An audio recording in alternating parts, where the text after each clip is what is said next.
J'ai l'insigne honneur de prononcer cette déclaration au nom des pays membres de la Confédération du Sahel, AES, à savoir le Burkina Faso, la République du Mali et la République du Niger.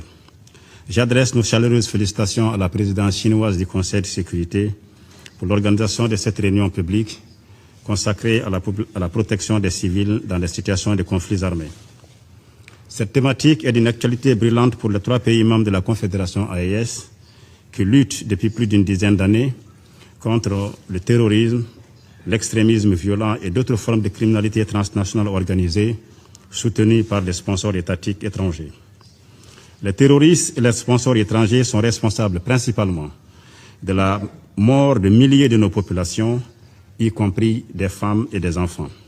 Au mépris du droit et des principes d'humanité, ces groupes criminels prennent pour cible des populations civiles sans défense, s'adonnant à des meurtres, des pillages, des déplacements forcés de populations, le saccage et la profanation des lieux de culte, le pillage et la destruction des productions agricoles, ainsi que le vol de bétail.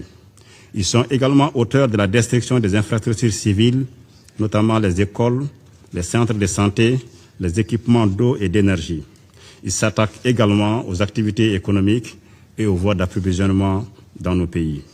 Pour mettre fin à ces crimes transnationaux organisés et pour créer les conditions d'un développement durable au profit de des populations sahéliennes, leurs excellences le capitaine Ibrahim Traoré, président du Faso, chef de l'État, le général d'armée Assimi Goïta, président de la transition du Mali, chef de l'État, et le général d'armée Abdourahmane Tchani, président de la République du Niger, chef de l'État, ont décidé en toute souveraineté de mutualiser les efforts de 3 pays dans les domaines de la défense, de la diplomatie et du développement.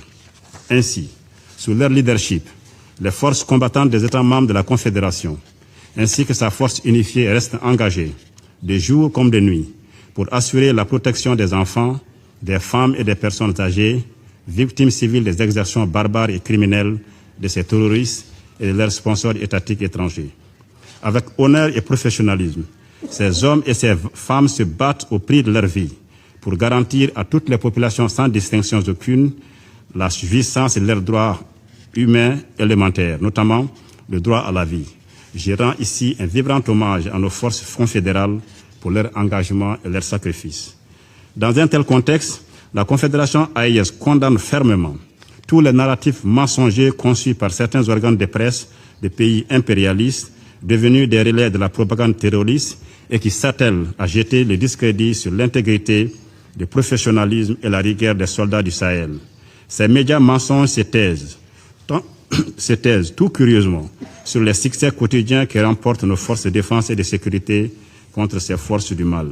Nous appelons à la fin immédiate de ce terrorisme médiatique quotidien dont nos pays et nos populations sont victimes. Nous appelons également à tarir les sources de financement du terrorisme, y compris le paiement des rançons pour la libération des otages.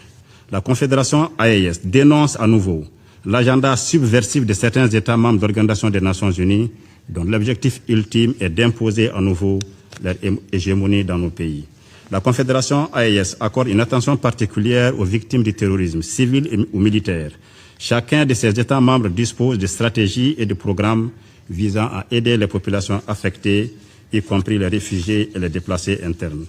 À cet égard, nous saluons la déclaration à la presse du 15 mai 2026, par laquelle le Conseil de sécurité, votre Conseil, condamne fermement les attaques terroristes coordonnées contre les villes, comme plusieurs villes maliennes, le 25 avril 2026, et exprime sa compassion et sa solidarité avec le Mali, son peuple et ses autorités. Le message de la Confédération AES se veut sans équivoque. Nos pays restent debout et déterminés à lutter contre le terrorisme international.